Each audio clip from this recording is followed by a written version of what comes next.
ఢిల్లీలో సీఎం రేవంత్ రెడ్డి ఉప ముఖ్యమంత్రి భట్టి విక్రమార్క బిజీగా గడుపుతున్నారు. కేంద్ర పెట్రోలియం సహజ వాయువుల శాఖ మంత్రి హర్దీప్ సింగ్ పూరిని సీఎం రేవంత్ బృందం కలిసింది.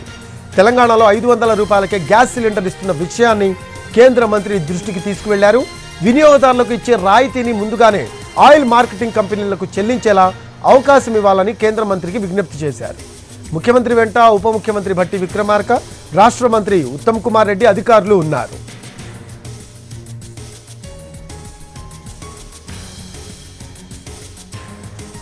ఢిల్లీలో సీఎం రేవంత్ రెడ్డి ఉప ముఖ్యమంత్రి భట్టి విక్రమార్క బిజీగా గడుపుతున్నారు.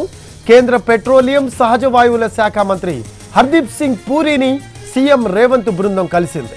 తెలంగాణలో 500 రూపాయలకే గ్యాస్ సిలిండర్ ఇస్తున్న విషయాన్ని కేంద్ర మంత్రి దృష్టికి తీసుకువెళ్లారు.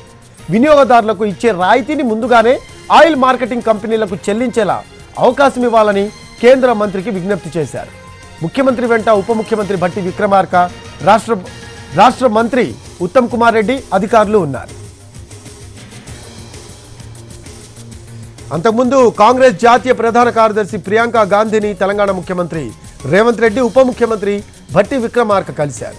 మంత్రి ఉత్తమ్ కుమార్ రెడ్డి, కాంగ్రెస్ రాష్ట్ర వ్యవహారాల ఇన్ఛార్జ్ దీపా దాస్ మున్షి కూడా ప్రియాంకను కలిసిన వారిలో ఉన్నారు. అంతకుముందు సోనియా గాంధీని కూడా సీఎం రేవంత్ రెడ్డి కలిశారు. రాష్ట్రంలో రుణమాఫీ అమలు చేసిన విధానాన్ని సోనియాకు రేవంత్ వివరించారు.